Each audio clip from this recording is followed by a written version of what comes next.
Smack oh my God, everybody. It is I, Dr. Fuck. And look, next to me, no kids. No kids, man. I don't want any kids. That's why you see nobody sitting next to me. And with me is. Oh, yeah! The Ayatollah Alcohola with Lil Wadzilla. Oh, yeah. Ayatollah Van Hagar. What? All right, he's gone. He's I'm gone. out. He's gone. He's gone. My son Tyler's with us today for a little bit. Tyler, come on. There had to be some point in life that you said, Dad, can we go get a blood test to make sure you're my dad? Yeah, that happened about the age of 3, I think. Yeah, it was I early never came on. back, so I was kind of worried. I didn't know.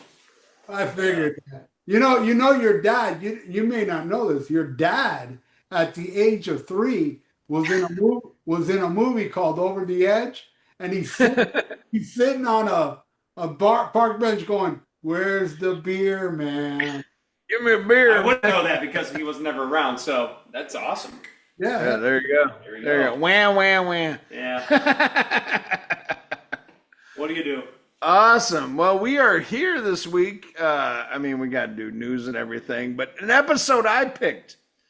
My son knows nothing about this band, but fuck it, it's gonna be fun. Grim Reaper, you're wearing this shirt. That is awesome. This is one I picked, so everybody gets mad about it's not a Kiss episode. Fuck you. I picked Grim Reaper. Yeah, Ian actually picked something good for once. It's been a long time, man. Yeah, we'll see, because rumor has it there's something on here you don't like, and I ain't happy about that. No. Like to keep you waiting. It's probably the second most popular song on the album. That's what worries me. That's what worries me. And I'll explain why. It's one that everybody I talked about this album brings that song up. Everyone. Yeah. And I'll explain why it annoys the crap out of me. But other than that, it's solid boulder of metal. Awesome. Well, before we get into the news, I want to say I saw a video you did recently of a show you saw, and I was very happy that you enjoyed it, and that was Category 7. You end up enjoying that much more than you thought you would, huh? Yeah, what happened was that I had to go. There was even a point where I was, but then I thought, God damn, it's John Bush. It's Phil Demmel, Jason Bittner's a great drummer. Exactly. And of course, Tom Gibson, or Jack Gibson, Jack Gibson. So I go to the show and I hung out with some friends. Wasn't a great turnout. It was like half the club, but you know what? I saw Zetro there, and it was even half of that, and Zetro was on a Saturday. So, and this was their second show ever, because they were playing on the boat, the Headbangers boat, whatever. They're out there now in sea. So they played one show, like last year, and that was their second show.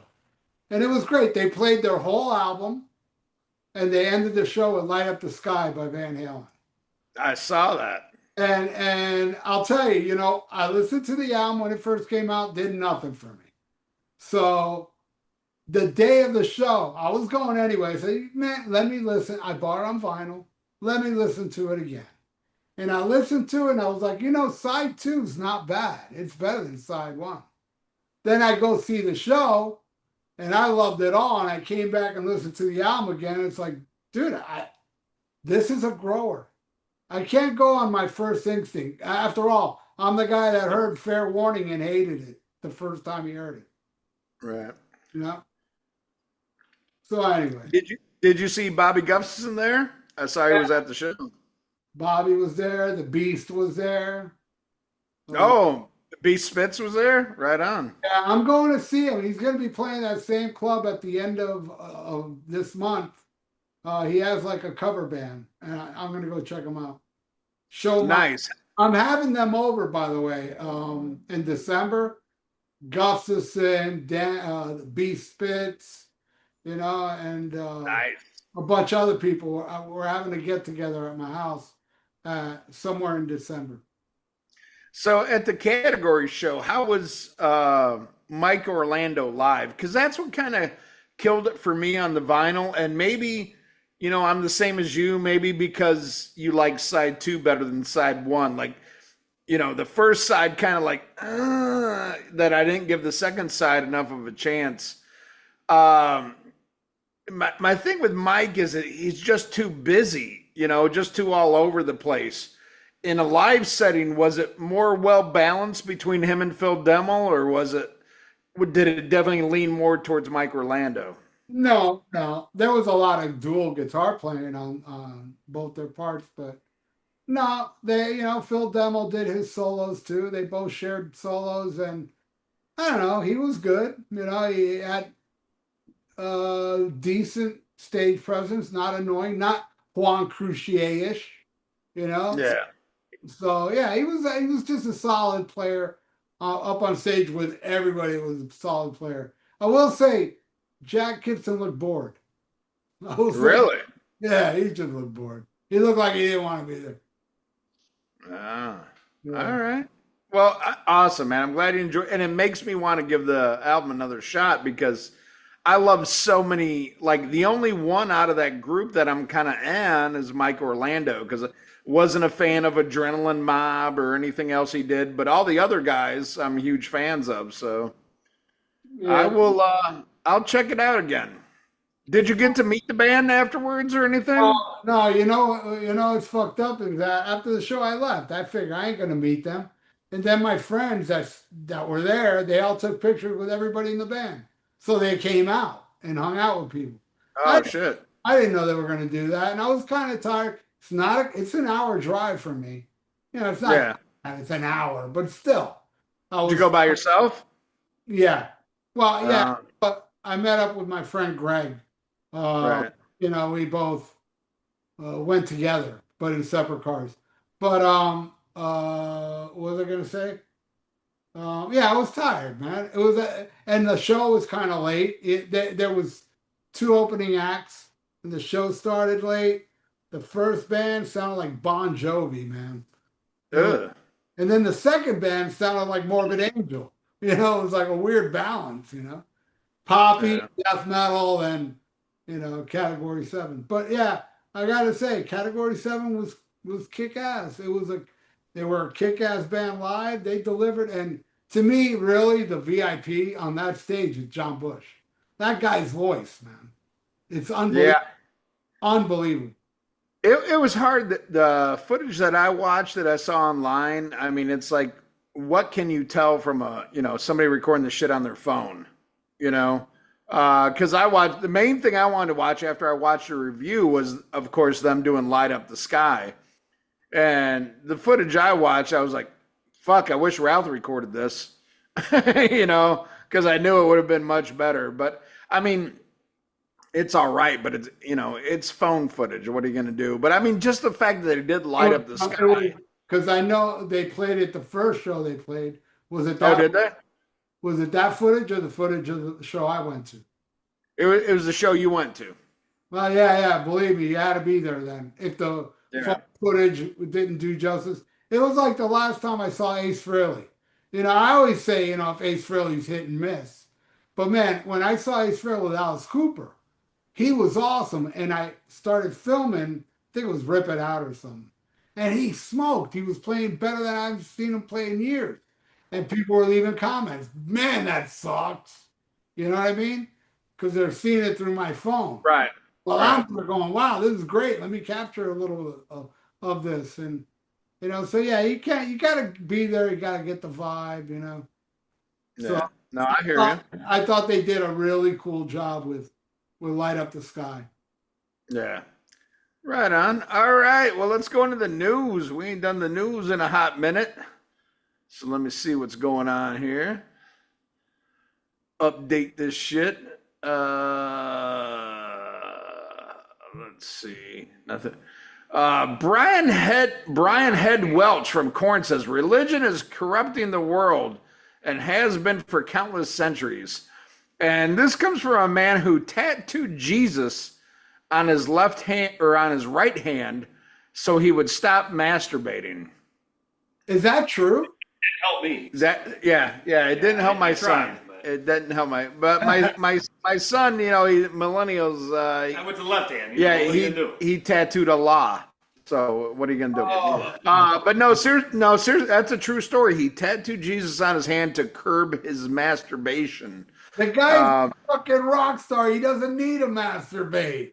What the That's probably fuck? it. You'd rather jerk off than have like a female do it for you or Have fuck? you been married?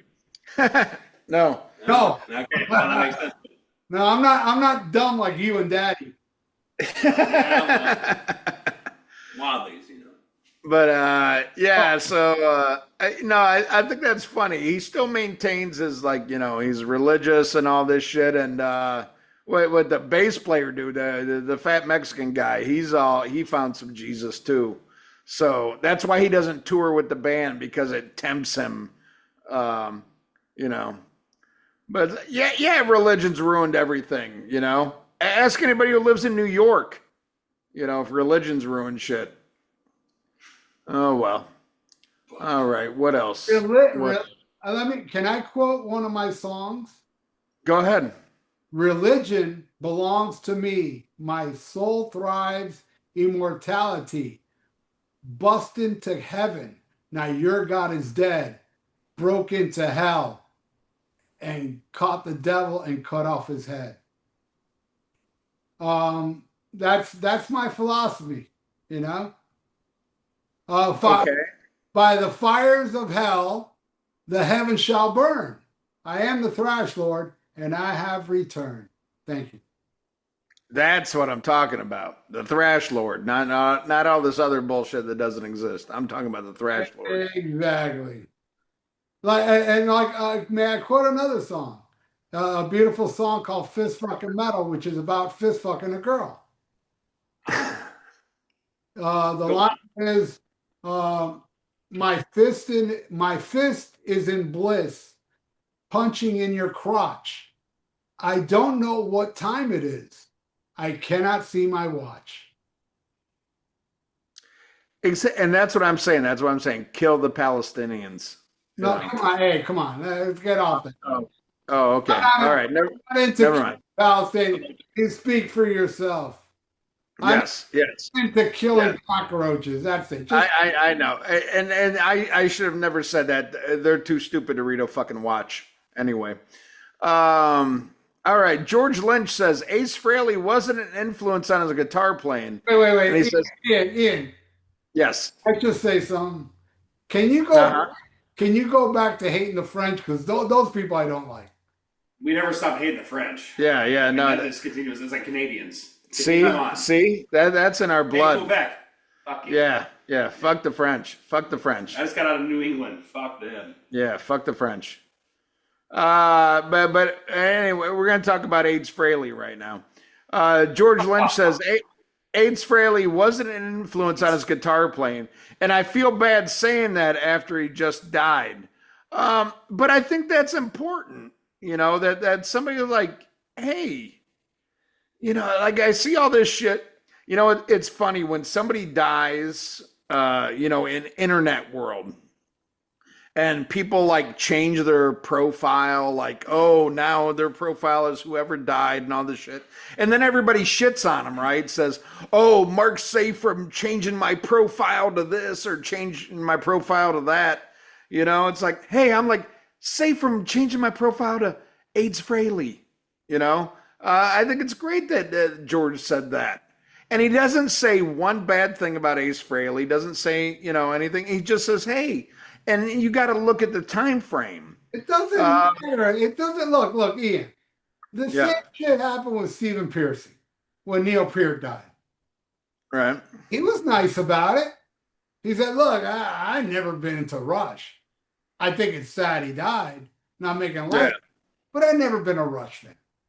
So, and George Lynch never was an Ace fan. I mean, What's the big deal? And you know what? When I hear George Lynch play, I hear no Ace Frehley Oh yeah. at all. Yeah, no, I'm the same. But I think that's great though that you see it like an escape from the hive mentality. And I think it's great that Piercy said that. I love Rush much more than I love Ace Frehley, but I just like people being genuine and saying, "Oh yeah, sucks he died, but wasn't my bag." I think that's great. But now there's probably going to be a bunch of people like, "Oh fuck George Lynch, fuck George Lynch," because George Lynch, I don't know what's going on with that guy. He keeps coming down here like 3 times a year. Seriously. And all he does is the same show over and over again. And what he does, yeah. nothing but classic Dawkins songs. I haven't gone to one of them. He just booked a January show at this place. I'm going, man. And my friends were saying, dude, I'm not going because it's been the same shit over and over again. Yeah, but I haven't gone yet. So it ain't the same one for me. So I'm going to go check out George Lynch in January. And you know when is the last time I saw George Lynch? This will blow your mind. The last, When? huh? When? Let me know. Blow my mind. The last time I saw George Lynch was in 1988 on the Monsters of Rock tour. Wow. I've seen Wow. I've seen Dokken many times after that, but without George Lynch. Yeah. I've only seen Dokken once, and without George Lynch, I have never seen George Lynch, and I would love to. And I saw this funny thing, like he's putting out a new album. It's called Lynch Mob. And they were telling him, like, hey, I thought you were retiring Lynch Mob. He's like, yeah, I lied.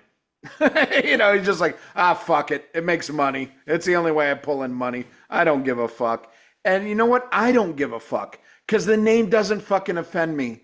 And I just want to hear George Lynch play guitar. I don't get it though. I mean, you're George Lynch. You don't really need the Lynch Mob. And I don't give a fuck. It doesn't offend me either. But come on, Lynch Mob, George Lynch. Both names are just as popular as each other. So to book yourself at a club as Lynch Mob, it's not going to get if you book it instead as George Lynch, you're going to get the same amount of people. Yeah. You could call it like, Papoose hugging puppies, whatever the fuck you want to call it. I don't care. You could call it the fucking, Washington Redskins. I don't give a fuck. I just want to hear George Lynch play guitar, God damn it. I'm going to refill my drink. What's that? All right. I can still hear you. Let me see anything that's worth a shit here. Faith No More's Roddy Bottom said on coming out in the 1990s, he had no role models to look up to. It was a difficult time. And, I disagree. There was a lot of gay bands in the 90s, like Disturbed and Godsmack, shit like that. They were trendsetters. Don't forget U2. I mean, that's 80s, but. I like U2. They're fags too. All right. Let's see. Who else? Something else we give a fuck about here. God, so many stories we don't give a fuck about. All right. Well, I'll wait till Ralph gets back to talk about this. Can you hear me, Ralph? You don't see me? No, because I got YouTube up. Blabbermouth up right now. Oh. Did we really talk about the Rush reunion tour on any of our shows? I don't remember. Yeah, I don't think we did. And there's a lot of positivity and negativity. In fact, I just talked to my son right here, and he's like, "Oh, I don't give a fuck. I fucked up. We didn't see him in 2011." I didn't say I don't give a fuck. I just say it's right. the same without right. Group, well, so. when I told him, especially when I told him it was a woman drumming, he's like, he's my son. But to Getty, yeah. And what about Alex? God damn it! What about Alex? I have no problem with this. I think they should get out and play together. I mean, they don't have much time left.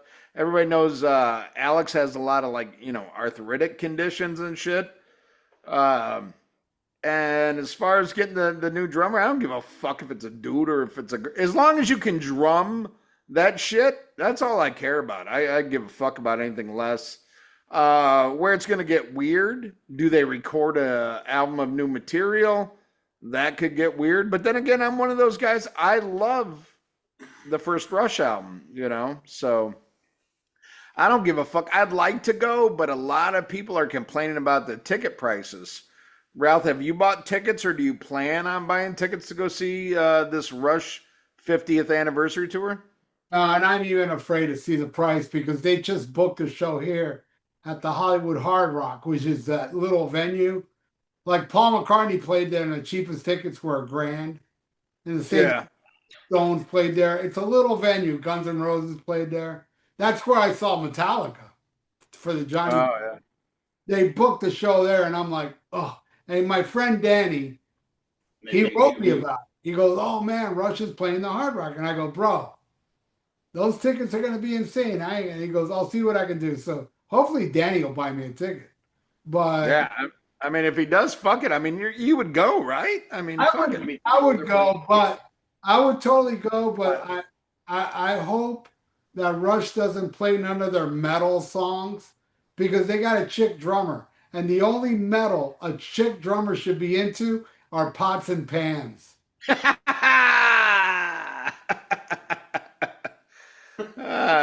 No, that's good. That's good. No, I mean, I'm all for it. I mean, they should just play "Hold Your Fire" in its entirety. hold your tampon. Yeah. Play all the shitty fucking Rush shit. No, I mean, I'm all for it. And I would like to go. I mean, I'm scared because tickets went on sale like a couple days ago. And I bet you it's already sold out. I have no idea what ticket prices are. My son and I work for the federal government, so we're on shutdown right now. So we're not even getting paid. Yeah, I don't know. Maybe by the time the show comes up, we might be there. I would love to go see Rush with him the same way. I'm a Jew, so I'll wait till 2 hours before the show. Yeah. Not on my side, on his mother's side. Yeah. I'm black, so I'm just gonna steal your tickets. He sells them. Yeah, but yeah, fuck it. I'm glad they're playing. I fucking love Rush. We'll go. Sure. All right, talking about something shitty. Peter Criss got a new fucking solo album coming out. I saw Chris Czynszak made a big post, and I said, "Thanks for the warning." Did you hear the snippet of the new Peter Criss solo song? Yeah, it was kind of lame. Yeah, it was kind of like, whoa, what the fuck? But at the same time, I ain't gonna lie, I ain't gonna sit here and be a liar to you people. I thought his voice sounded great. Oh, his voice always sounds great. Even on that All For One, his voice is still good on there. That just album's horrible. Yeah, that was a rough one. I don't know. I think All For One is one of those I made through about 20 seconds each song and like, ugh. But no, this new song, Creepy Crawlers, whatever the fuck it is, I don't know. I'll give it a fair shake. I mean, I'm gonna fucking download that shit for free when it comes out. I'm hoping it's good. But I'm hoping it's good. You know me, man. I'm a Peter fan. Yeah, and that's the thing. That was the big leak at Rockin' Pod this year. Was Billy Sheehan leaked out that he was playing bass on this album? And you got John Five, you got Paul Schaefer, you got some reputable musicians on there.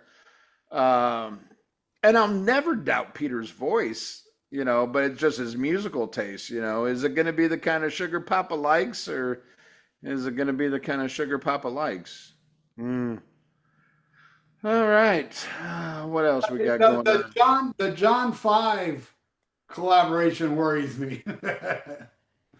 That's what sucks, dude. I love John 5, but I just think he can't write worth of shit. I think the only thing he did good was DLR Band.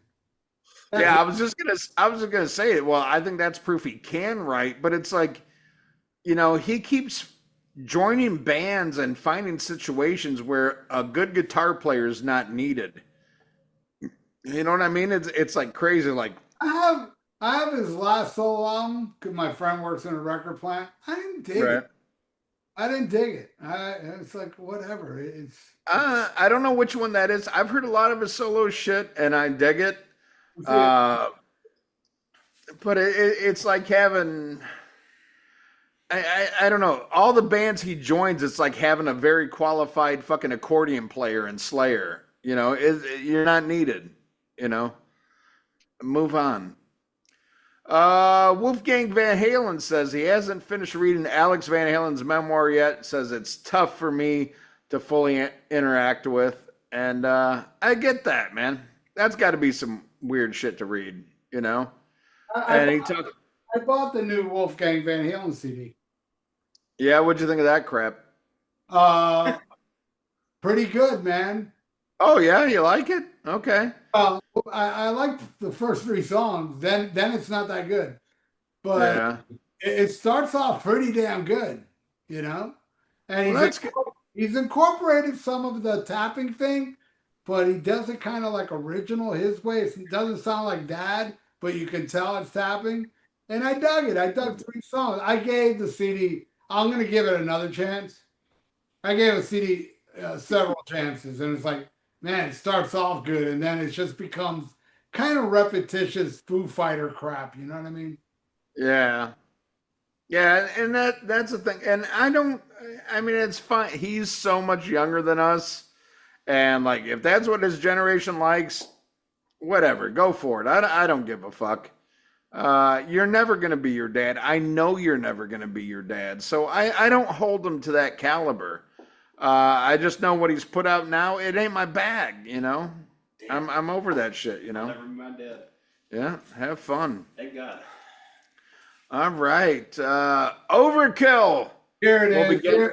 Here's the John 5 album. I don't like this album, man. Okay, which one is it? It's called Sinner. All right. Let me see here. Peter Criss is on this album. Let's That see. song's horrible too. Oh yeah. Yeah, I don't know. I think I have that one, but I haven't listened to it yet. Dave Mustaine's on the song. Yeah, I'll give it another shot. I just didn't like it. Okay. All right. Let's see. Where were we?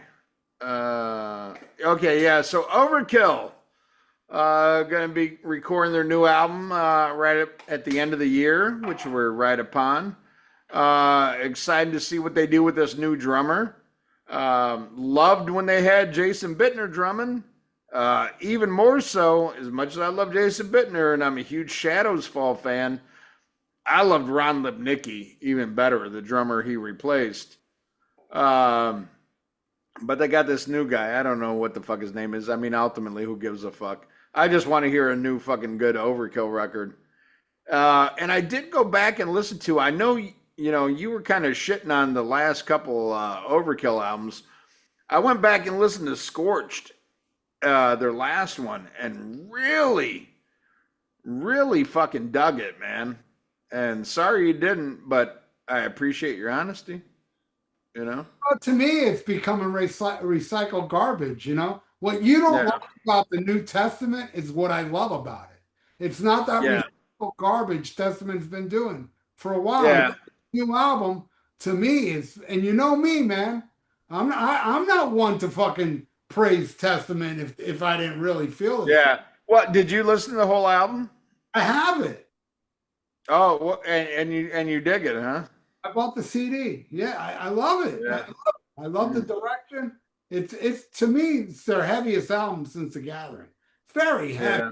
I love it. Yeah, no, I'll give you the heavy, but I just to me the songs ain't there. Well, But I mean, it's heavier. I'm hoping Overkill does something in that vein where they come out of that slump of that, since White Devil Armory, and even that one's, I mean, that one's a good album. But I love White Devil Armory. what are the 2 or 3 after that? I didn't care for. I just didn't like. And Scorched was horrible. It was like, God, you guys need to slow down and stop making so many fucking records. Well, I will say, Scorched, when I first heard it, I was kind of like, it didn't grab me right away. And then I went back and listened to it, and I was like, damn, I like this better than Wings of War. I'm a big fan of, what was the one before that, before Wings of War? Grind, the Grind. Yeah, Grind Wheel. I love that album. I saw him on that tour. I thought it was really good. But I mean, I wouldn't say yes. I wouldn't say it was as good as Ironbound and Electric Age and White Devil Armory, but I still enjoyed them. But I don't want to see fucking Overkill become a death metal fucking band, and that's what really turned me off on the new fucking Testament. Uh, and the drummer, don't get me wrong, the drummer's fantastic, but to me, he's not the drummer for Testament. You know, Louis Clemente is the drummer for Testament. Gene Hoglan did an amazing job on Testament. But this blast beat shit and the fucking death metal, you know, or not death metal, the black metal, like, blah, blah, blah, blah, blah. Like you got the best singer in fucking thrash, and you've got him doing. Blah, blah, blah, blah, blah, blah, blah. He only throws elements of that. You still hear the. I thought it was too much. Like I liked it on past albums. Like I love Dogface Gods and shit, you know, and I'm one of the rare defenders of fucking Demonic, which a lot of people hate that album. That's just yeah. See, I didn't mind it, but this new one, it was just to me, it was trying too fucking hard. It was false metal. It wasn't like true. Machines and stuff like that. Yeah, it's like fucking. Yeah, it's like blast shit. You're fucking Testament. You're not fucking. Goddamn. I don't know whatever the fuck you kids listen to these days. Well, I mean, You don't like like go from shit, death man. metal to like deathcore. It took me a long time to realize that like they weren't drumming, they were doing beat machines. You know, so I'm like, damn. I'm Yeah, these no. motherfuckers fast. It's more like And it's like, the drumming's all fine, right. but the vocals are like. When you got Chuck Billy, who can fucking do fucking James Hetfield better than James Hetfield ever did, and you got him going. I like Chuck Billy to do that instead of being the repetitious self he has been. I like him Yeah. throwing a little. I love it. I loved it. I love this album, man. It's a great. Well, hey, I'm in the minority because a lot of people love the New Testament album and a lot of people defend it. You Could know, be having a stroke too. and a lot of people are like, they're like, oh, Ralph's bitching about Ralph calls Testament Disney metal, What? and yeah, That's crazy. I know, but you know, I don't know, not for me, but I still love the band. Whatever.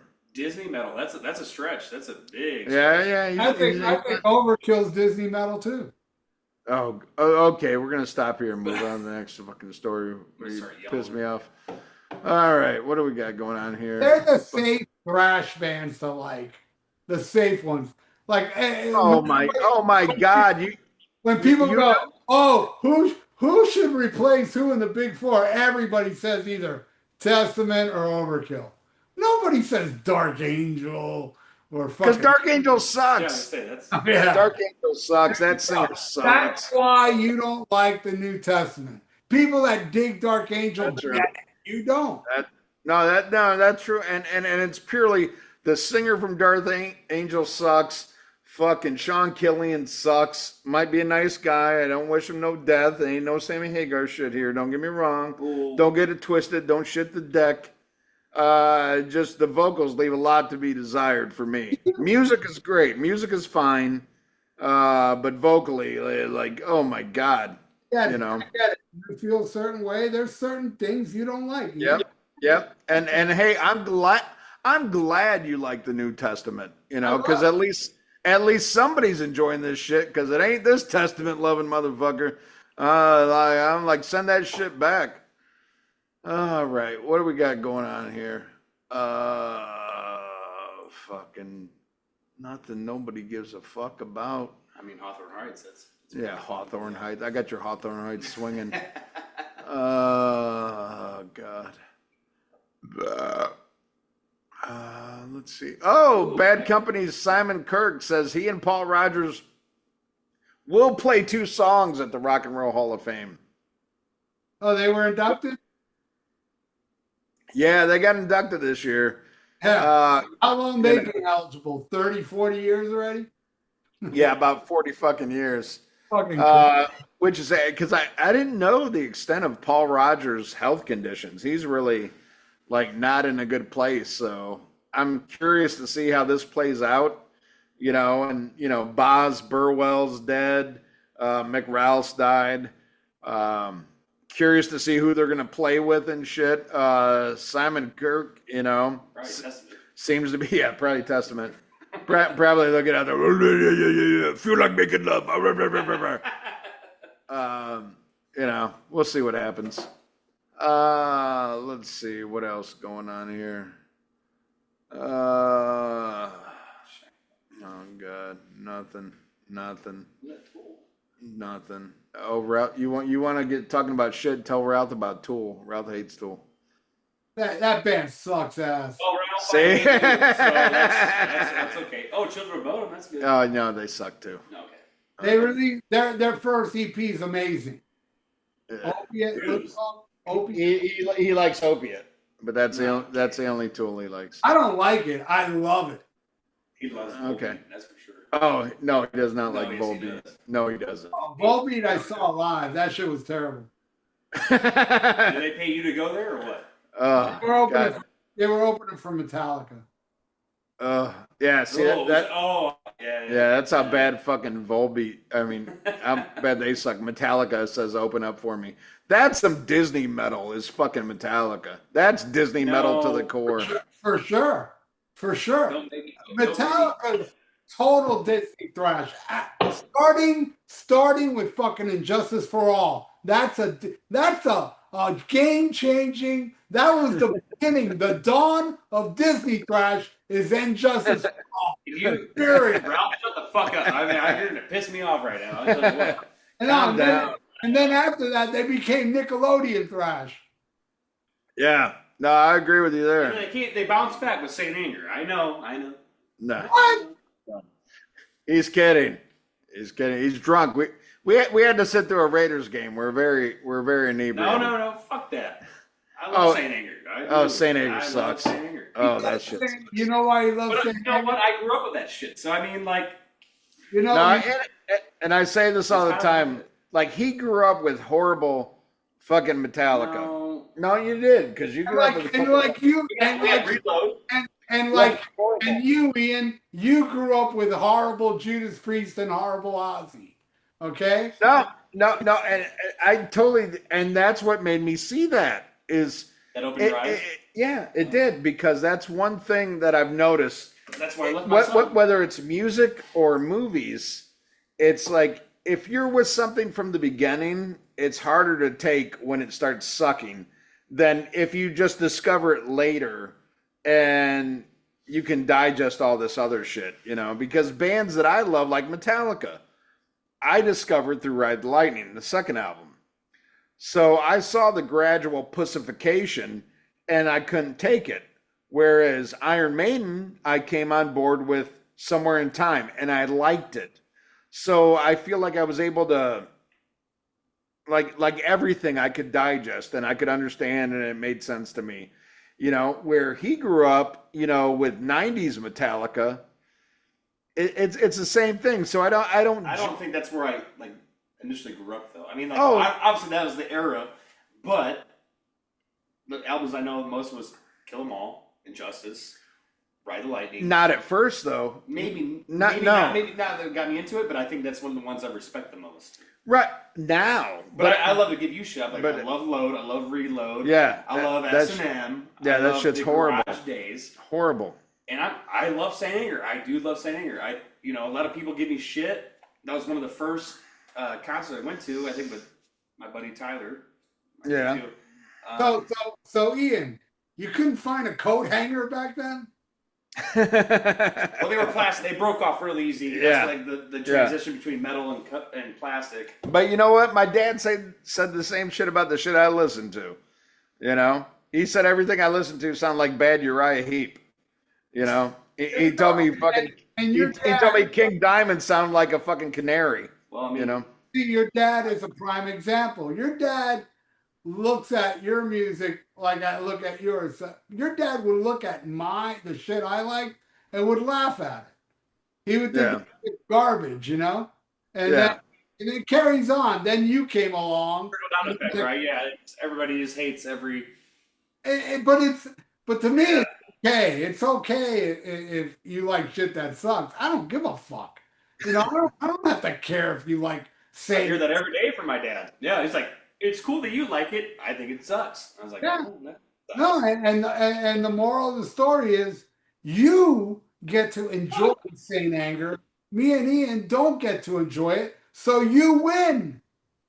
Yeah.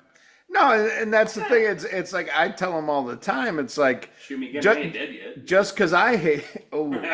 Oh, that was low. That was low. That was relow. Uh, no, and I tell them it's like I remember like it bothered me when my dad didn't like my shit.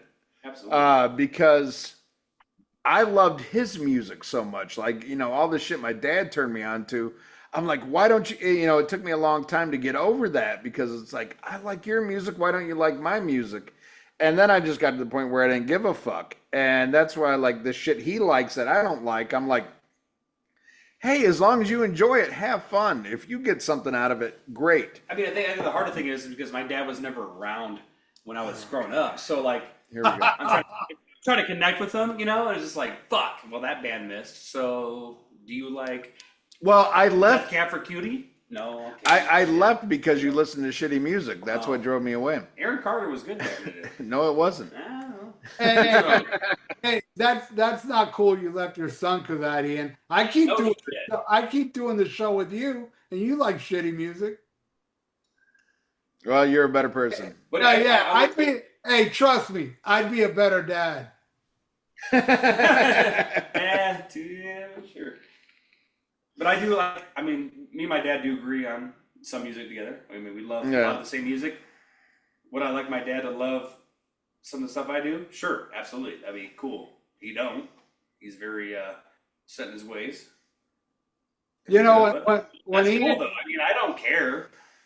yeah, when Ian doesn't like something I love, when Ian says, "Oh, that shit sucks," after the show, That's good. not a lot of people know this, but after the show, after Ian says something I like sucks, I go in my room in the fetal position and I cry for hours, a man.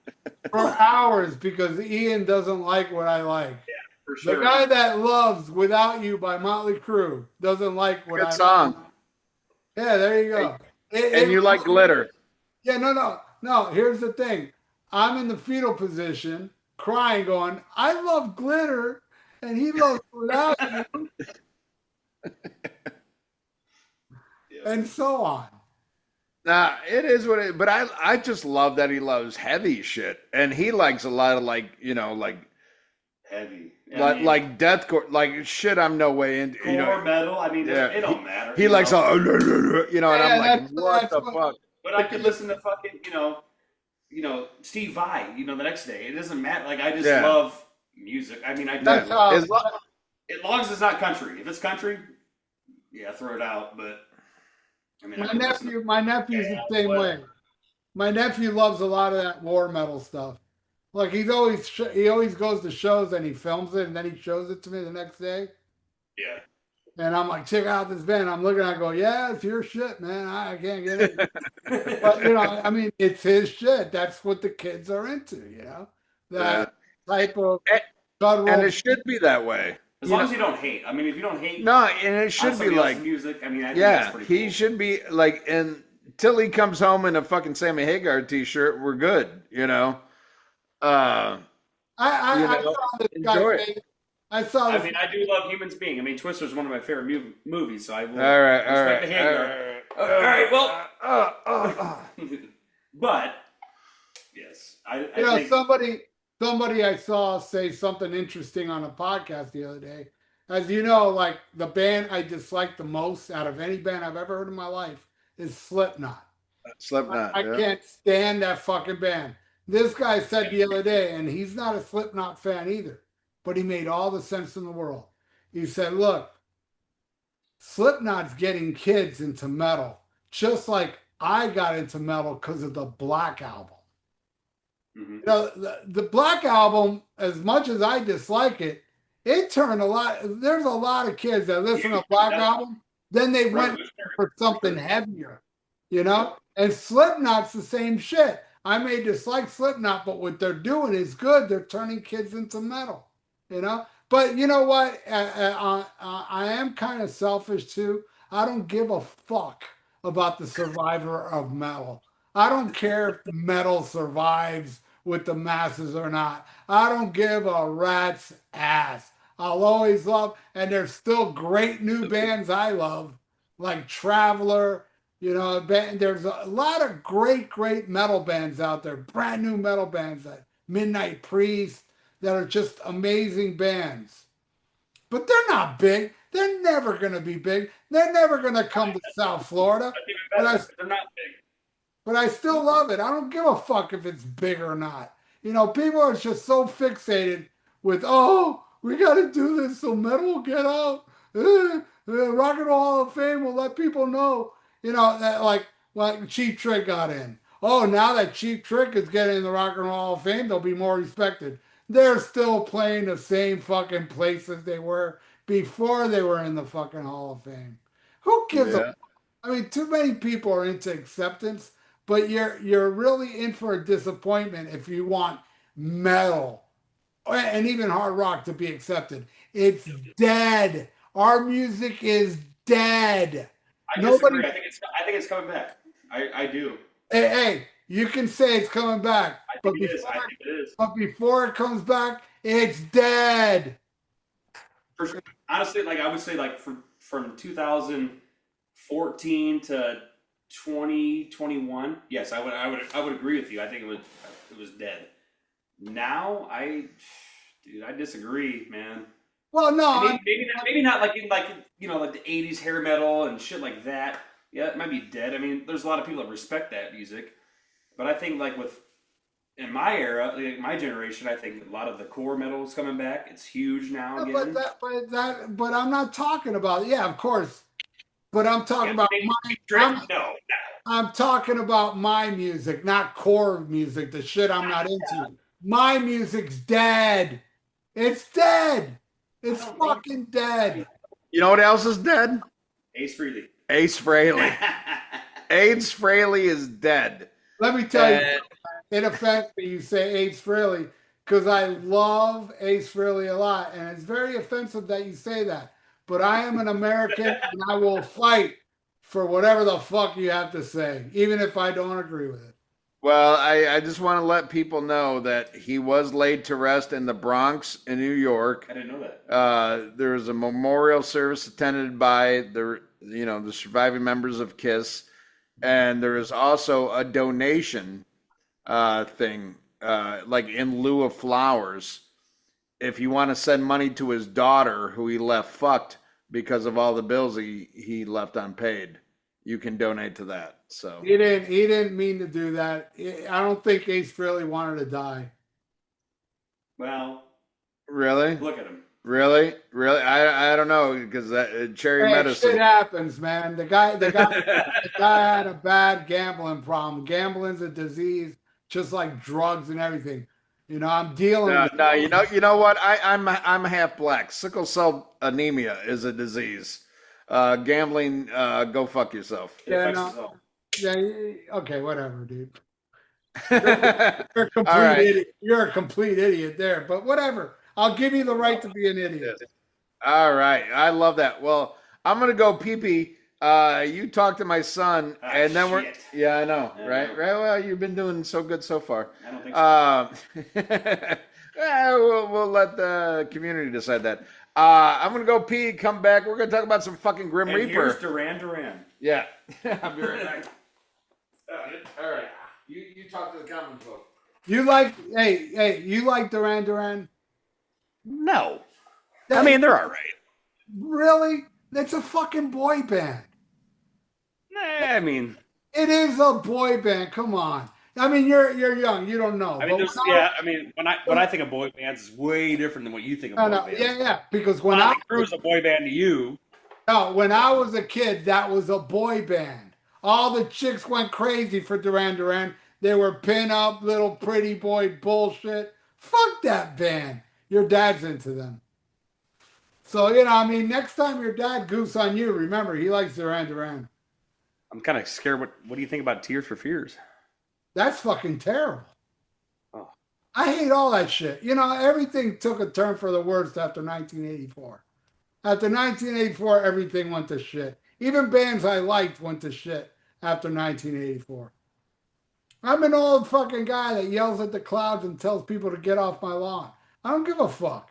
I I'm am, the same way. I'm the same way. but the only difference between me and old people is that I just don't care if you like what I don't and love what I hate. I don't care. Why would I care? There's people that like the taste of liver. That shit fucking disgusts me. But people Smells like, good. I can't even stand the smell. But that's the It's thing, it's just different tastes. People that like Duran Duran, it's cool with me. But man, if you can't admit that's a boy band, it's like, dude, you're in denial. You're in total denial. I wouldn't classify that as a boy band. I'd say it's 80s. Shit. No offense. I mean, there's a lot of 80s bands that are good. Most of them, yeah, eh. Yeah, most Um, 80 metal and I pop. mean, New Kids on the Block is what I would say would be a boy band from the 80s, right? I wouldn't say Duran Duran's really a boy band. Maybe. I don't know. Why? Because they played their instruments. That's why. Yes. People Absolutely. called the Beatles boy band. People called the Sex Pistols boy bands. They I played. would never classify the Sex Pistols as a boy band. Absolutely No, not. there are people that say, No. I'm sorry. Okay. there are people that say Sex Pistols are boy bands. There's people that say the Beatles was a I don't boy. think anybody's ever said the Sex Pistols is a boy band. I don't. Oh, Yeah, there's maybe, a lot of people said Really? that shit. A lot Oh, of people really? say Oh, yeah. I mean, yeah, just because because of the pitch or what? they were kind of manufactured like a boy band. Malcolm Right. McLaren got Really? them all I mean, together. I wasn't raised at that time. I just think that Sex Pistols is, punk rock, but They're punk. They're the greatest punk rock band in yeah. the universe. They did the greatest punk rock album ever. I think. If they're a boy band, then they're the greatest fucking. Well, the Beatles are the greatest fucking boy band.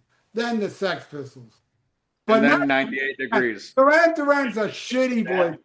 That for Duran 18. Duran sucks like fucking I what don't was think Okay, Duran Duran's a boy. okay. I don't need to hear this Nope. Duran nope, Duran I hatred.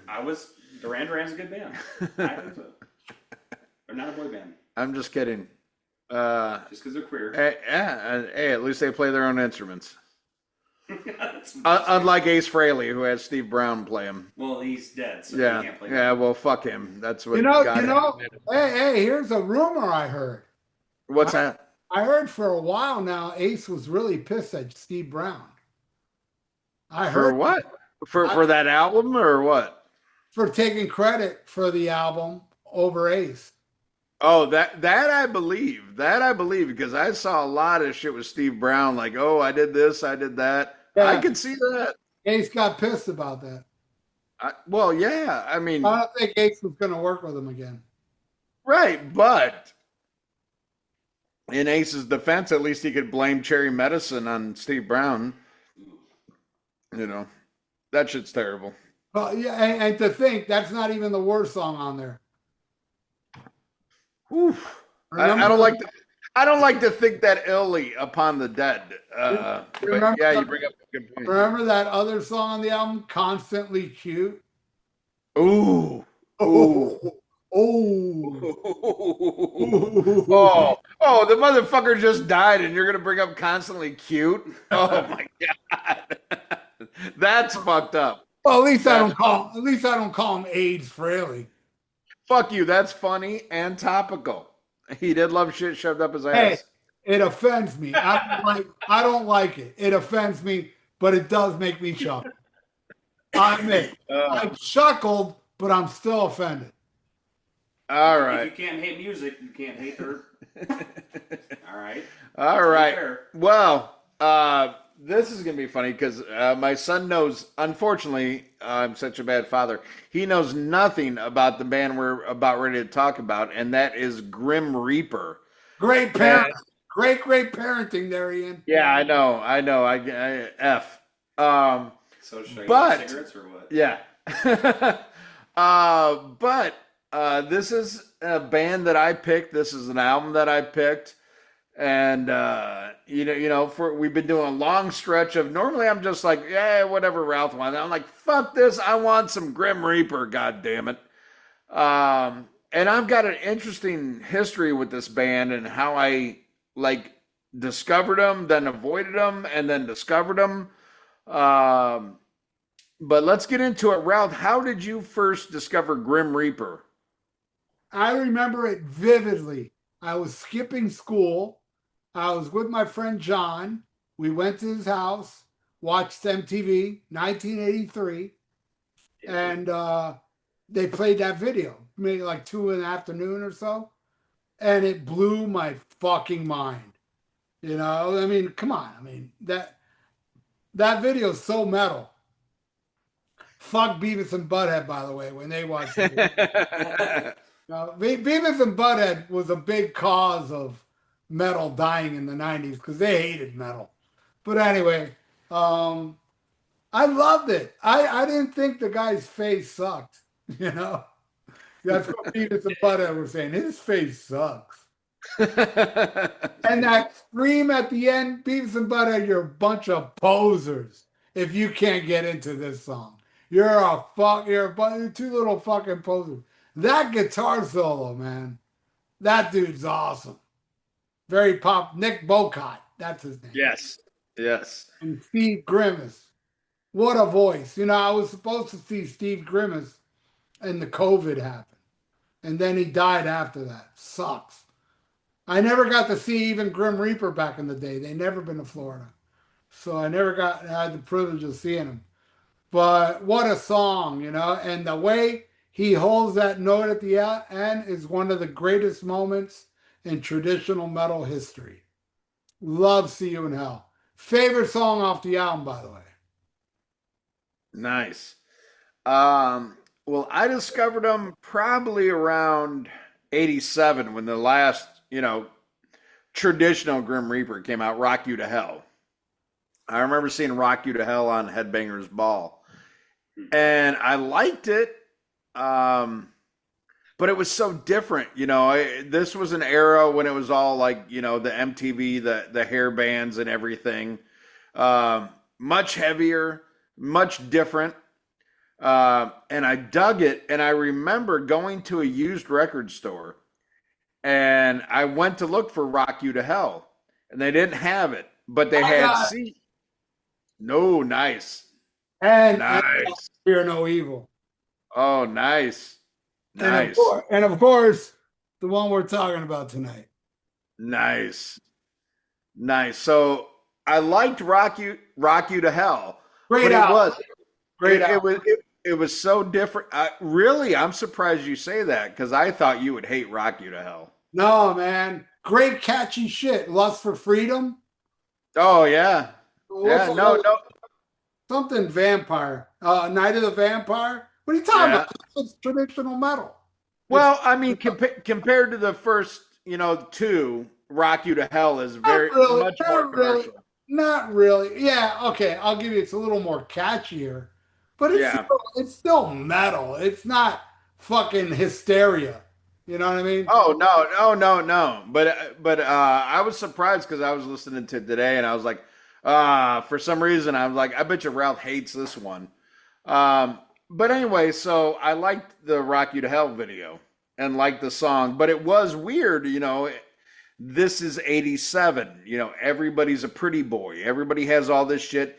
Here you have a fat lead singer, which in hindsight is funny because he's not even as fat as like in your mind he is. but in 87, he might as well been like, can't leave the house. Kind of morbidly obese, Looks like a Wally. Yeah, but the motherfucker's probably smaller than me. But it was a time, it was an era where everybody had the spandex and shit like this, and they were so different. And so I went to the used record store. They didn't have Rock You to Hell, but they had See You in Hell, and I got it on cassette. And I'll show the picture here later in the episode. But for whatever reason, it didn't grab me as much because I just liked that Rock You to Hell song. And at the time, I'm listening to all the, the Cinderella, the fucking Kiss, all the fucking the gay shit. So I was like, Whatever. It's all right. I spent like $1 on it. Who gives a fuck? So fast forward to 1991. There was a record store in the mall. Um, Ooh. I forget what fucking. In Northfield? Yeah, I forget what fucking record store it was. It was one of those. Obviously not FYE? Yeah, I think it was FYE. Chicago Records, Yeah, right? yeah, no, it wasn't Yeah. Chicago Record. FYE. Yeah. You know, one of those horrible chain ones. Yep. So they had this big sale of all their vinyl because in 1991 nobody is buying vinyl. And my buddy, he buys a bunch of vinyl because it's like basically like $1 a fucking record, and he buys all this vinyl. And then his record player breaks the next day. And he's like, well, I'm not buying a record player. It's 1991. You know, why am I throwing money after this? So he tells me, he goes, hey, if you want any of these records I bought at the store, you can have them. And I was like, all right. So he gives me like Doc and Back for the Attack on vinyl.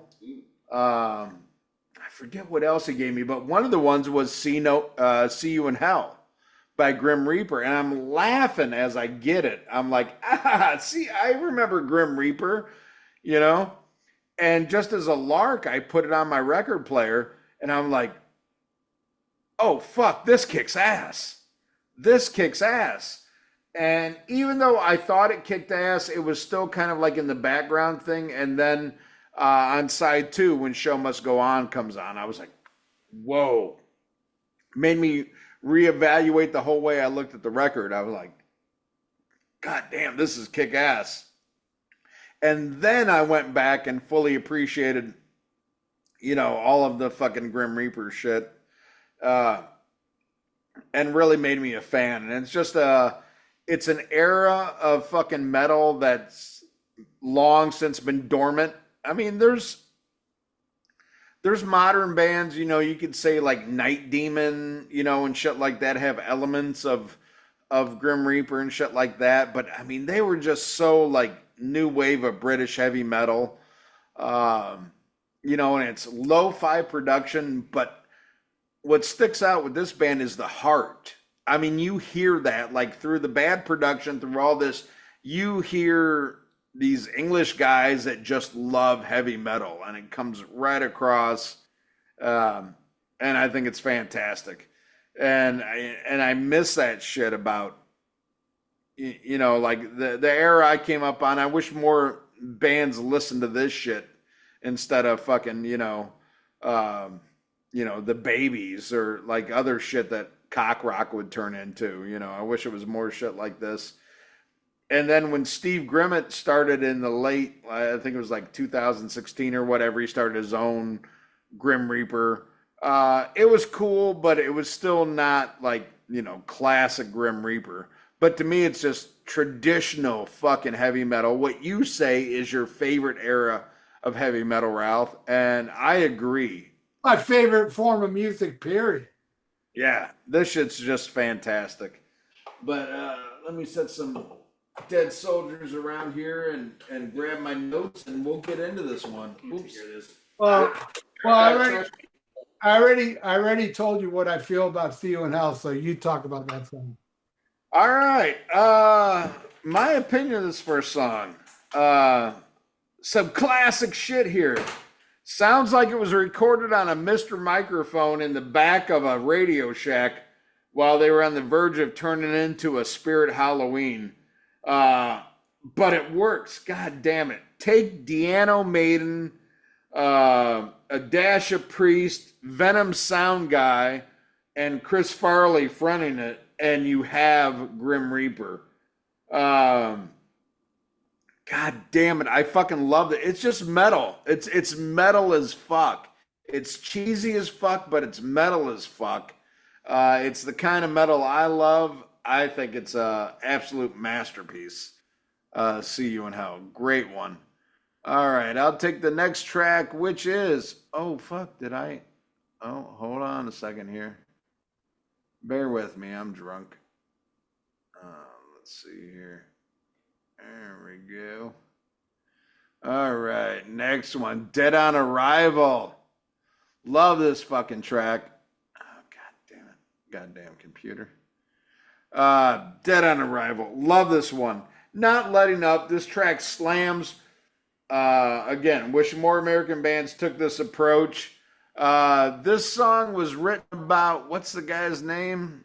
I gotta look. One of the guys involved in the Great Train Robbery, which was Brian Fields, was involved in the Great Train Robbery. Apparently, he was a bitch because he's the one who narked on everybody. But yeah, Google the Great Train Robbery. There's even a movie made about it. This is shit that happened in England in the 60s. And this guy, who turned out to be a fucking informant, fucking rat bitch, died in a car wreck in 1979. But anyway, this song's about him. Dead on Arrival kicks ass. It's just metal as fuck. And a great, like, number 2 track, you know. It's like, it's not letting up. You got the amazing title track, and then it goes into this. There's no room to breathe. There's no bullshit. It goes into this, and you're on a fucking metal train, man. What do you think, Ralph? Well, I didn't know what this song was about, and now that you say it's about a bitch, it makes total sense because this song sucks. What? This is the one you don't like? This is the one. I can't stand this. And you know what I mainly hate is it's the chorus. How many times did he say dead on arrival? Dead on arrival. And the way he delivers it. And then he does another note later where he goes, da-da-da-da-da. Oh my God. I fucking hate this song. And I know it's one that everybody loves. I don't care for this song. This song fucking blows. Only because of the chorus and some of the vocal gymnastics Steve does. I don't like this song at all. At all. Well, I feel so good because there's a certain song on here I thought was the one you were going to shit on, and it's not this one. So I'm like, oh, okay. I can deal with this. I don't get it. I don't get why you don't like this song, but okay, whatever. Take the next one. Perfect song, Liar. Now this one's great. It's cool traditional metal. We're back on track. Love the guitar playing on this. And of course, the vocals are great and not annoying, like Dead on Arrival. Now, a lot of people don't know this, but the song Liar is about Ian pretending to like Manowar and Candlemass. Yeah, that was bullshit. That was They wrote that song about you. So it's another song they wrote about a bitch. Ouch. God damn. Let's see. I love this. Under 3 minutes, hits the mark and leaves. That's what I love about this one. And all the first 3 fucking Grim Reaper songs, they're all under 40, or first 3 albums, they're all under 40 minutes. Man, it just hits it. No filler, no, just fucking knock it out. I love Liar, man. I think it's a kick-ass track. And then we'll go to the next one, which is, Wrath Reaper. Oh, fuck. I love this fucking song. Let's see, where are we? Right here. All right. Much like AC/DC, a lot of these songs sound the same, but it doesn't matter when it rocks as hard. I don't know. Grim Reaper to me is just like, if you get it, you get it. And it kicks ass. And I love this. And to me, I mean, like all of side 1. This is the last track on side 1. All of them kick ass. Even, the one Ralph doesn't like. I still dig. It's Grim Reaper. If you get it, if you like new wave of British heavy metal, I can't see why you wouldn't love this song. I think it kicks ass. What do you think, Ralph? To tell you the truth, I think all 3 albums are great. The only bad song on all 3 albums is Dead on Arrival. Wow. I like all the songs on all the other albums. Wrath of the Ripper. Oh my God. Talk about Ripper. Yeah, the song rips. It's fucking killer. Yes, it does have a vibe of See You in Hell, and so does the next song. But it's a great, great tune. I love it. I think it's a great ending to side 1. So I'll take side 2, which is Now or Never, which to me, it sounds like See You in Hell again. Killer driving traditional metal greatness. Hey, did your son leave? Yeah, I think he went to take a piss, and he's probably talking to my wife right now. All right. So yeah, love this song. A killer opening to side two. Well, I agree. Another solid track. Uh, Groundbreaking here, but this is perfect. Like, to me, this is a metal album, like hanging out on the back porch, or you're hanging out in the garage with your friends and you just want to throw on some metal. I mean, this is fucking great. If you start listening to this, obviously Nick Bocott, the guitar player, um, he has a style and a rhythm, and it's kind of a one-trick pony, but it's a hell of a pony. You know what I mean? It's a stallion. It's a stud. Um, I love this fucking track. You I could think put it's killer. you could put Fast Eddie in that category. One trick pony, but goddamn. I would put Fast Eddie above Nick Bocott, but I would put him above it, but he's a one trick pony. He's got his style.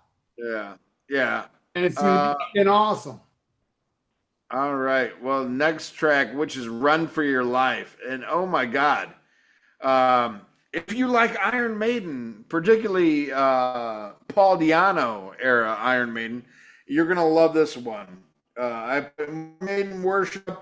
That would have worked with either singer of Iron Maiden. I could see Paul Diano singing this. I could see Bruce Dickinson singing this. Um, fans of this band, I would love for fans of Iron Maiden who do not know Grim Reaper or not familiar with it, listen to this, because I think you'd be in for a treat. This is something like, if you like, Paul Diano Iron Maiden, and you like the early Bruce Dickinson shit, listen to this, because I think there's a lot for you to love, and a lot more people need to learn about this band, other than the fact that the lead singer was fat, and Beavis and Butthead made fun of him, and blah blah blah. I thought it was funny how you mentioned, Beavis and Butthead making fun of these guys. They did the same thing. They did three. Beavis and Butthead did three Grim Reaper videos. They did three Overkill videos, and every one of them they made fun of the band. I love that Bobby Blitz. If you listen to the live album, the Wrecking Your Neck live, he gives them a shout out. He makes fun of them, but he gives them a shout out too, because it brought in fucking all this attention to him that they didn't have before. But he was in on the joke. And another great thing, I don't know if, I think I've mentioned this on the show before, but Weezer had a song called "We Are All on Drugs," and the original version of that video is the video for Grim Reaper's "Fear No Evil," the title track to their second album.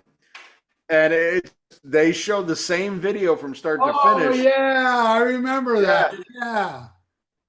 Oh, it was fucking awesome. And different people took it differently, because they're like, oh, they're making fun of them. But if you know the history of Weezer, and you know the history of Rivers Cuomo or whatever the fuck his name is, he was a metalhead before Weezer. He tried to join a gazillion metal bands, and they're like, you look like a fucking nerd. No, you can't be in our band. But he actually loved all of this shit. And then when they did that video, he's like, I love Grim Reaper. And it was the same video, and like nothing synced up, but it was so fucking funny, because it's a poppy, Weezer did some great pop songs, and "We Are All on Drugs" is one of them. But yeah, it is Grim Reaper, "Fear No Evil." It's fucking amazing. But no, I love this one. It's a classic. Ralph, I'll let you take the next one, which is "Run for Your Life." Or no, we just did "Run for Your Life." Yeah. I didn't talk about it. Okay. Yeah, metal keeps flowing with a solid boulder of pure titanium. And yes, I do hear more Diano Maiden than Dickinson. Even early Dickinson, I hear more Diano. So if you're into the Dickinson shit, you might not like this, because Diano's better. but it's a solid song. It kicks ass. It keeps the metal flowing, and thank God it's better than Dead or on Arrival. All right, the one you love is next. The show must go Yep. on. Uh, Yes. this is a perfect balance of power and ballad. You know, this is better than your fucking heading for a heartbreak without you and glitter. All right. Yeah, Ian, we both like songs that suck, That's true. but this one doesn't suck. It's a great power ballad. You know, it's just great. I love it. I actually understand why Ian likes this song. A very rare occurrence where I actually understand him. All right. To me, this is a fucking masterpiece. Should have been a hit. Should have been a single. Should have been a video. I mean, I get it. Like, on this album, this song's over 7 minutes long, and all the others are like barely over 4 minutes, if that. Um, but god damn, Steve Grimmett's voice on this is phenomenal. And this is the only song on the album that wasn't written by him and Nick Bocott. This one was written with the original singer of Grim Reaper, Paul something or other. I can't remember his fucking name. Let's see. For completists out there, I'll look it up. His last name is something or another. Yeah, Paul DiMercato uh, was the original singer, and you kind of see that because this has a totally different vibe from everything else on the album. But what I love, it's like vocal, what do you call it? I don't know. Steve gets to show all the sides of his voice on this. And the guitar playing by Nick is amazing on this. But again, so different from every other track on the album. I love it. And this was one, like I said, when I was listening to this, I'm like doing stuff in my room. I'm kind of like, I'm tuned in, but I'm not tuned in. And this song came on and it caught my ear. It was like, whoa, what the fuck is this? And this is what made me go back and not only listen to this album, but to go back and re-examine all of Grim Reaper. So to me, this song will always have a special, meaning to me because it made me become a fan of, not only this song or this album, but the band as a whole. Then I went back and got Fear No Evil. I went back and got You Rock You to Hell. And I checked out an album that we're going to talk about later that is my pick of the week. And even pay attention when Steve Grimmett did his own version, which it's not Grim Reaper to me, but it's Steve's voice. So you can't go too wrong with it. But anyway, love this fucking track. I think it's amazing. And normally a track like this, I would say, make that the end of the album, make that the one where, you're drawing fans back and they can't wait for the next one. But I think they did it right here. They didn't end it with this epic, like kind of quasi ballad, which it's got so many balls. I hate calling it a ballad, but it is kind of a ballad. But they don't end it with that. They end it with a fucking ferocious rocker called All Hell Let Loose. Love this fucking track. And the funny thing is, Rouse hates Dead on Arrival, which I love. And I was going back and forth. It's like, God damn, what's my favorite? Because we both, I didn't say it, but See You in Hell is both of our favorite tracks. My second favorite is Show Must Go On. But then I was like back and forth on Dead or Arrival and this song, All Hell Let Loose, as my third favorite. Maybe could be Wrath of the Ripper. I don't know. But either way, what a fucking metal way to end this. Holy shit, it's good. What do you think of this one, Ralph? This is definitely my second favorite on the album. I freaking love this song. Hell yeah. Great ending to a great traditional metal album, minus one song. And it's blistering. I loves it. Nice.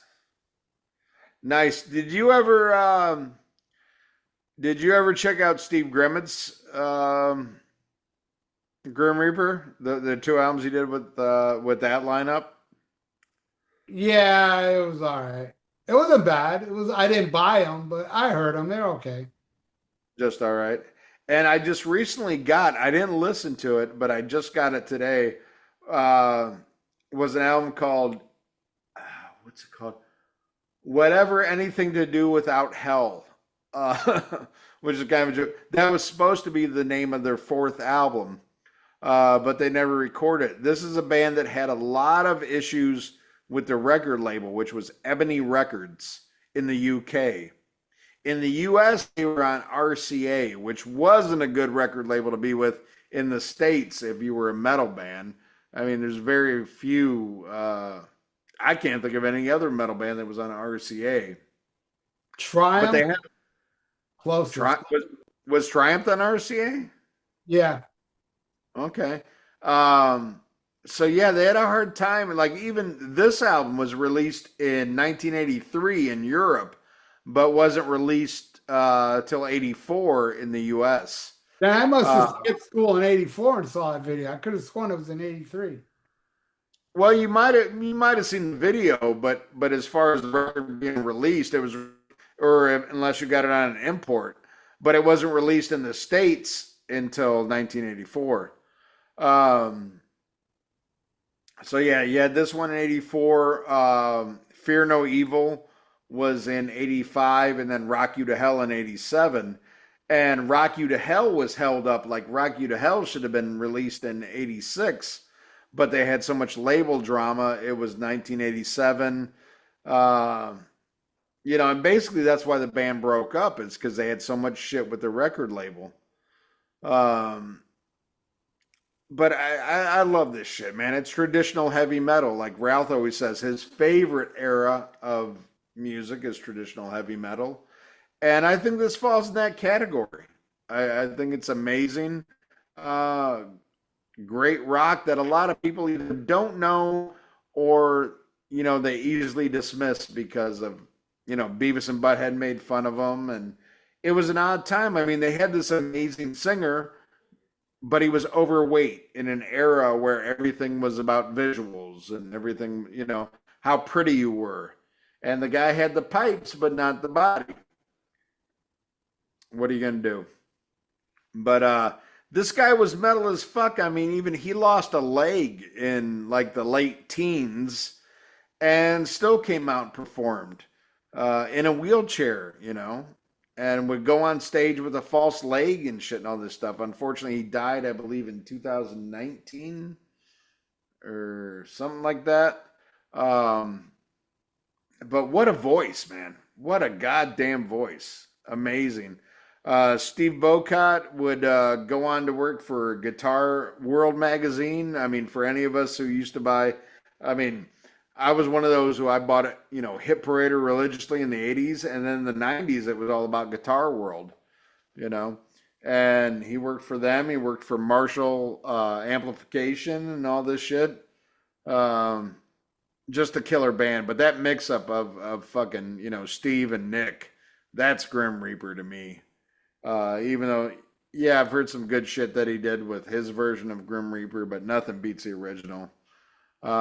I love this shit, and I hope more of you go check out Grim Reaper because of this. You all right, Ralph? No, Okay.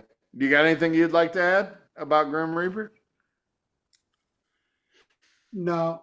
I love them. I was into them back then. I bought that album, I thought in '83, but I guess it was '84. I didn't buy no import. And I kept up with them all the way up to Rock You to Hell, and then they disappeared. And, I always held those albums in high esteem. I'm very proud owner of all three of those albums. And I spin them now, See You Now. Honestly, I haven't heard that in a while. So I spin that vinyl. By the way, I got my records player fixed. Uh, Nice. my records player was broken. And I cranked it, and it's fucking a beautiful album. It really did take me back. And then it took me back to some bad memories when I heard Dead on Arrival. Oh man, You're too hard on this shit.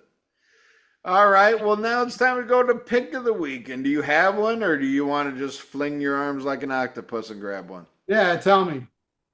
All right. To the right, To the right. down low, right there. Right Right. here? No, no. Go up a little bit. Go up. Go. Okay. Right there. Right there. That. Yep. That's the one. That's the one we're talking about. Oh, Forbidden. This is the Omega Wave. This is the reunion album of 2010. Really good. I would say it's their third favorite after the first two. I saw them on this tour. Look at this bill: Overkill, Forbidden, Evil, and probably the greatest of the new thrash bands back then, Gamma Bomb. Gamma Really? Bomb, one of the most amazing bands I ever saw in my life. I don't know them. And a band called Bonded by Blood. What a show! But Wow. yeah, that was the tour for this album, Omega Wave. But you know what? I have something else. That's still with the original singer, right? Yeah, it's with Russ. I have Okay. something else. I said Okay. I just finished season 2. I watched season 1 and I watched season 2. Yay! This show is so bad it's great. Right there, Malona. That lady, Malona. Watch the show. Yeah. Tell me that bitch doesn't snort like 4 lines of killer cocaine before she does a scene. Just comes in, child. Let me tell you what happened, child. And then the next thing you know, he gone in Florida with those gap teeth. Ah, Malona. James, greatest TV dad ever. Make it Yep. be nappy. Yeah, Malona. Thelma, probably the prettiest black girl ever. I think. I've never seen a black girl that pretty in my life, and I've seen a lot of pretty black girls, and she's still pretty. I saw her not too long ago on YouTube, and of course the star of the show, JJ, man. The guy is just fucking hysterical because he does those, you know, and he always, each episode, he goes, everything will be all right because you're with Kid Dynamite. The crowd would go berserk because that was so huge when I was a little kid. So I just finished season 2. I'm going to watch season 3. I got all the seasons. But after season 3, I know it starts sucking because James dies. Yeah. Damn. They killed him off. Yeah. Yeah. Actually, that's what I'm going to call this episode is JJ Walker says Ace Frehley died of AIDS, and this is the prettiest black girl I've ever seen on TV. Plus Grim Reaper. See no evil. I don't See you in hell. like how DVDs start. I condemn, I do not approve of Ian, but Ian pays for Podbeam so he can write whatever the fuck he wants. I don't care. Everybody watches it on YouTube anyway now. You can say Ralph's a blatant homosexual. Hey, you're the guy paying for Podbeam. Whatever, do it. You know what pissed me off the other day? What's that? Some guy says, you know why you like Black Sabbath? Because you're gay. And then I thought, hey, I may be gay, but do not desecrate the name of Black Sabbath calling them gay because I am a gay homophobe. Oh, here's my son. That's terrible. Good times. Hell yeah. All right. Well, my pick of the week, and I'm feeling you might like this album as well. After the demise of Grim Reaper, Steve Grimmett joined another UK band called Onslaught. And in 1989, they put out an album called In the Search of Sanity. Ralph, are you a fan of that album? Yeah, I do like it, gotta say. I have it. I'm going to pull it out now. I have it somewhere here. I'm a big fan of Onslaught, period. Right. Yeah. Now, this album was recorded without Steve Grimmett's first. Right. They did release it later, but record company pressure. Oh, Oh, they have the version without him? Yeah, it was released later. I interviewed Nigel Okay. from Onslaught, and he talked about it. And yeah, it's a great album. I'm more of I like all the other stuff. This probably would be at the bottom of the pile of all my favorite Onslaught album, but it's still a solid album. This band has never released a bad album. Their last one, no, they got a new one I haven't heard yet, but their last one, Generation Antichrist, one of the greatest thrash albums ever. It sounds like that Testament you love, but better. Because Right. it does have that Testament sound, but the stuff I really like is that Powers from Hell and the Force. That really Yeah. early stuff that's really dirty and nasty metal. That's to me their best. But unlike Exodus and that all these other bands, they started off really strong, then they turned into something else, and I liked what they turned into. Onslaught, and this is the band that inspired me to start my band, was the album Kill in Peace. I heard the song Spitting Blood in the Face of God. I heard that song and I was like, I can do that. And that's what started. And I let him know. I Well, let Nigel know. It's because of you, dude. I started a band. what's funny is I was listening to that album today, and I'm listening to the first track, which is an instrumental, as you know.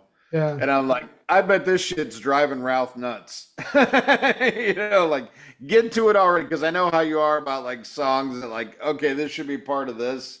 And it kept going and going. I'm like, oh, I bet you Ralph hates this fucking track. And then when it kicks in, I'm like, I bet you he likes this shit. Yeah. Uh, but we'll get in this in a second here because we already have something picked out for next week. But the week after that, what do you think about reviewing Onslaught the Force? Would love that. Would love it. You'll hate it. Awesome. I don't think you're gonna like that, Ian. All right, we'll see. We'll see. We'll see. I love this album, so let's see. I mean, I know it's a It's different nothing single. like it's nothing like this.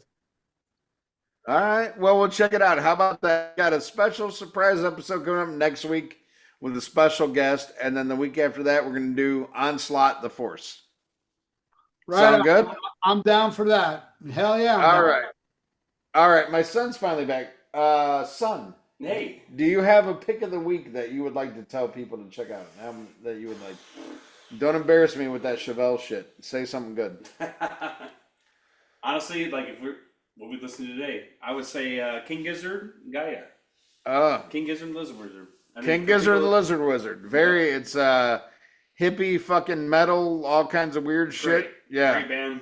Probably one of the best, I think. Yeah, we saw a great show at the Gorge here in Washington. Yep. Amazing band. Amazing band. I saw them in New York City back in August.